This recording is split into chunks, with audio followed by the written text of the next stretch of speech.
Hi, I'm Linda for Bead and Button, and I'm going to show you how to work flat, even count peyote.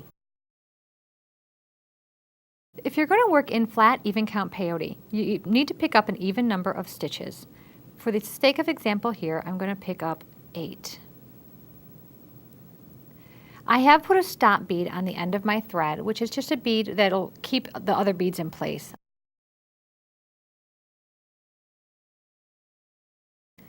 As you can see, I've got 8 beads.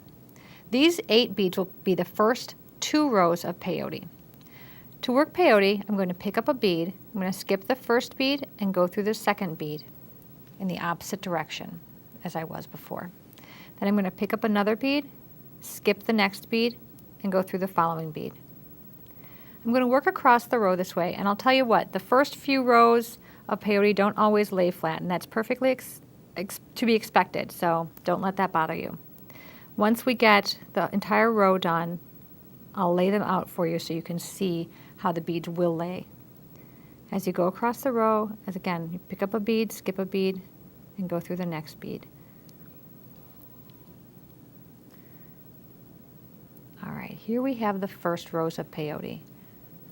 And as you can see, you'll have 2 beads sitting next to 1, and the 2 beads will kind of be offset, if you will. You'll get diagonal rows this way visually. That's the way an even count flat peyote is going to look. I'm going to work across the next row. The other thing to watch out is that you don't get the tail or the stop bead caught in your work.